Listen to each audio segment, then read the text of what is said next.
Fala pessoal, o episódio de hoje tá simplesmente imperdível, tá sensacional. Deixa seu like aqui, vamos ver todo mundo junto. E se você gosta de anime assim como eu, me ajuda aqui a bater a meta de 500 inscritos aqui no canal, tá? Deixa seu like e bora pro vídeo.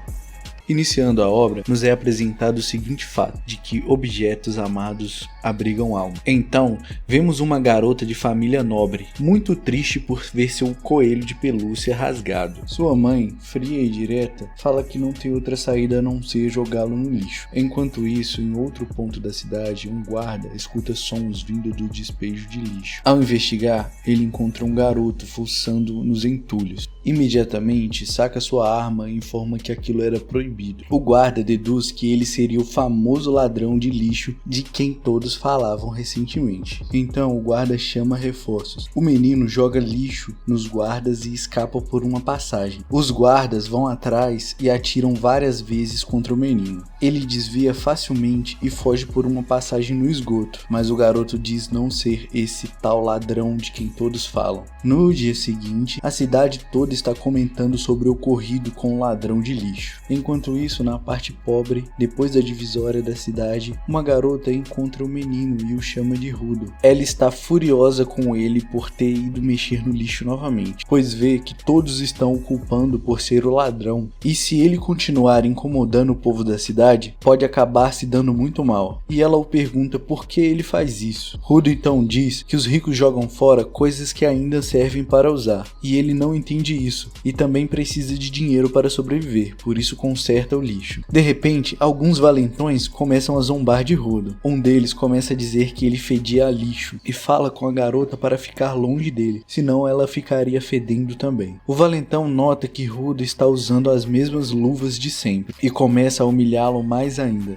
dizendo que se tocar na luva, pegaria até sarna. Outro garoto que estava com eles chuta o objeto que Rudo estava consertando e fala que ninguém em sã consciência compraria um lixo como aquele. A garota, Shiwa, lembra os valentões que não são diferentes de Rudo. Todos estão morando no mesmo lugar. Ainda assim, o valentão fala que não devem se envolver com Rudo, pois seu pai era um assassino. O lugar onde moram foi criado inicialmente para banir os criminosos.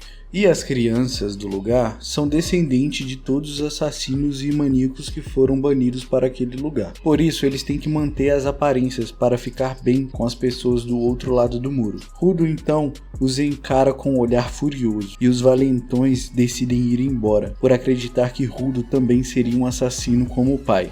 Shiwa tenta acalmar Rudo e diz que ele não ficará como seu pai. Rudo então fica sem graça e agradece a ela. Então ela vê o coelho de pelúcia que Rudo consertou e fica encantada por ele. Rudo então decide dar a pelúcia para ela, mas antes que pudesse entregá-la, a mãe de Shiwa a chama e diz que não era para ela andar com aquele tipo de gente. Rudo então vai embora e ao chegar em casa, encontra com Hector, seu amigo com quem divide o lar. Hector havia visto Rudo tentando dar o coelho para Shiwa e começa a tirar sarro dele e fala para ele ser mais direto com ela da próxima vez.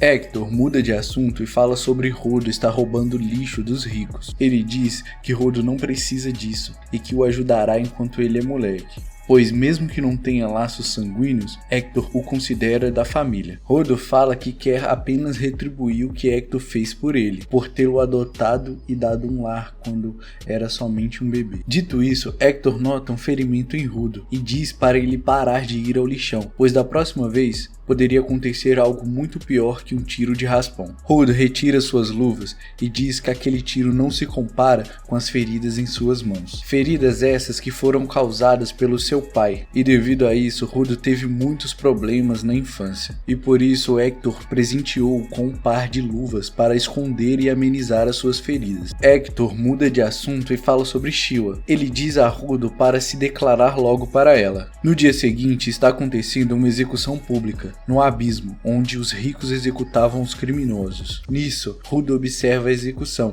e Shiwa chega de surpresa. Ela fala que o lugar de execução é construído na frente da cidade justamente para evitar que as pessoas cometam crimes. Então, ela pede a Rudo que nunca cometa algum crime que possa sentenciá-lo àquele destino. Rudo fala que Hector deu o mesmo conselho a ele. Ela diz que Hector também deve amá-lo muito. Rodo então entende o que ela quis dizer e fica muito encabulado. Então, Rodo vê a oportunidade perfeita para dar o coelhinho para ela e diz a ela que ele seria muito mais feliz com ela do que no lixo. Shiva aceita o presente e promete cuidar bem dele. Rodo então sai correndo para casa de tanta vergonha e esbarra em alguns guardas, que o ignoram. Rodo fica confuso, mas segue seu caminho. Está ansioso para contar a Hector que conseguiu entregar o coelhinho a Shiva. Ao chegar em casa, como de costume procurando por Hector, Rodo se depara com uma cena inacreditável, uma criatura matando seu amigo. Rodo tenta impedir aquilo, mas é jogado para longe com apenas um golpe. A criatura pega o caderno de Hector e sai caminhando pela porta. Rodo, atordoado, não consegue fazer nada. Hector chama por ele e no seu último suspiro fala para ele mudar o jeito do mundo em que vivem e grita com ele para se mandar dali imediatamente. Em seguida, os guardas aparecem e prendem Rodo antes que ele possa correr. Rodo tenta explicar, dizendo que o responsável por aquilo seria outro, porém sua roupa estava toda suja de sangue. Um guarda se irrita e dá um soco em Rodo. Vários moradores então ficam sabendo do que aconteceu e, sem nem de fato saber a verdade, acreditam nos guardas. Rodo então é levado para o lugar de execução. Ele é sentenciado à morte por assassinar Hector. Todos comemoram ao ouvir a sentença. Rodo não entendia o que estava acontecendo, pois era inocente, mas mesmo assim as pessoas, sem saber de nada, o condenavam. Então ele vê Shiva no meio de todos e fala para ela encontrar o assassino de Hector. Ela se vira e pensa que ele não era diferente do pai dele, ele era um assassino. Rodo então, já desistindo de tudo, vê o assassino no meio da multidão e antes que pudesse falar qualquer coisa é jogado no abismo. Durante sua queda, Rodo promete se vingar de tudo e de todos que fizeram ele passar por aquilo. Caindo então, Rodo desmaia. Quando acorda, Rodo não entende onde está e se vê em um lixão enorme. Ao se virar, Rodo se depara com um monstro gigantesco feito de lixo. Após ser jogado no abismo, Rodo começa a pensar que ninguém nunca se preocupou com o que acontece com as pessoas jogadas lá. Rodo sempre via as pessoas tratando os criminosos como descartáveis. No lixão, Rodo começa a correr de uma criatura gigantesca que encontrou após cair no abismo. A criatura consegue alcançá-lo rapidamente. Rodo está bastante irritado por ter sido jogado naquele lugar e percebe que o ar daquele local é péssimo e se continuar respirando aquilo vai se dar muito mal. A criatura se aproxima de Rodo e ele pensa que já está tudo acabado e pensa muito em desistir. Porém, ele lembra de Hector e tenta de qualquer forma pegar uma arma, alguma coisa para lutar e se manter vivo. Ele diz que ainda há coisas para fazer antes de morrer. Vai fazer todas as pessoas que o jogaram ali sofrerem e, o mais importante, vingar Hector. Rodo então começa a lutar com a criatura e um pouco distante dali, um homem com um guarda-chuva observa Rodo por um binóculo. Rodo está muito irritado, pois não consegue realmente causar dano naqueles monstros. Então ele começa a atacar com toda a sua força, porém é arremessado para longe e começa a cuspir sangue. Ele consegue destruir um dos monstros, porém cai ajoelhado no chão, exausto, mas o monstro se regenera e levanta novamente. Rodo se desespera e tenta correr, porém cai no chão sem forças. Ele olha para cima e vê um homem mascarado em pé. Rodo tenta se levantar e o homem joga contra o chão novamente. Do nada, o homem coloca uma máscara em Rodo. Rodo começa a fazer várias perguntas ao homem, porém ele faz um gesto mandando Rodo ficar calado. Ele não para e começa a perguntar sobre onde estavam. O homem continua pedindo a ele que fique quieto. Rodo fala que caiu no abismo e não está entendendo nada. Ele pergunta o que é aquele mundo subterrâneo e por que era diferente de tudo que já viu. O homem então perde a paciência e começa a gritar com Rodo, dizendo que aquele mundo não é subterrâneo, e sim a superfície. Ele fala que aquele lixo todo são coisas jogadas pelos celestiais, e a culpa de existirem aqueles monstros ali é deles. Fala que Rodo também é um celestial, e por ter vindo de lá de cima, também tem culpa no cartório. Ele explica que aqueles monstros são chamados de feras maculadas, monstros monstros feitos de lixo, que não podem ser mortos por armas normais, e possui uma audição muito boa, por isso tinha pedido a Rudo para fazer silêncio. Nisso,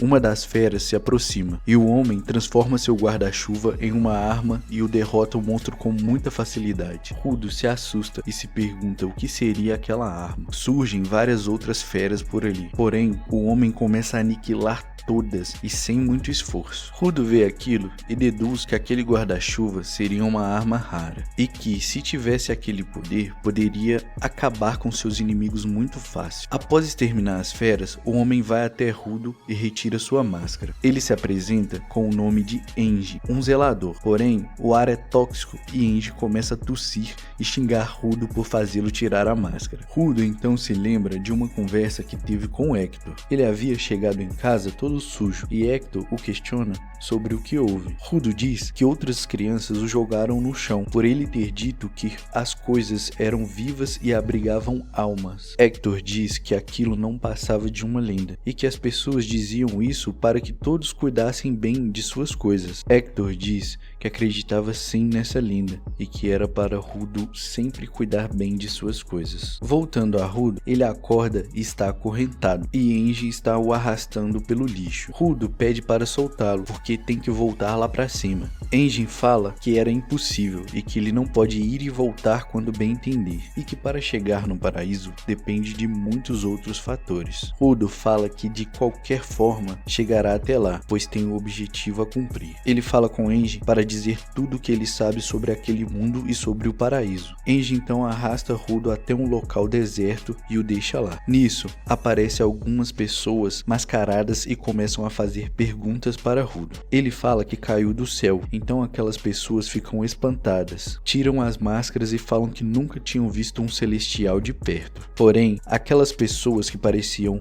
amigáveis jogam Rudo em um caminhão e dizem que vão vendê-lo pelo um preço muito alto, já que ele era um celestial. Um dos homens tenta colocar uma comida do lixo na boca de Rudo para humilhá-lo. Rudo morde a mão do sujeito e arranca toda a carne de seus dedos. Ele percebe que não importa onde esteja, as pessoas são todas sujas e não valem nada. Rudo se irrita muito e começa a emanar uma aura diferente, uma aura vermelha. Ele destrói as algemas e em seguida Rudo pega as correntes e com sua aura dá vida a elas. Eles partem para cima de Rudo, porém todos são derrotados facilmente, sobrando somente o líder do bando. Rudo já está praticamente fora de si e quando vai matá-lo, Enji interfere e fala que colocou naquela situação porque queria testá-lo. Então ele diz que vai fornecer informações para Rudo sobre esse mundo e sobre aquele poder que ele acabou de usar, mas em troca disso ele teria que se tornar um zelador, assim como ele.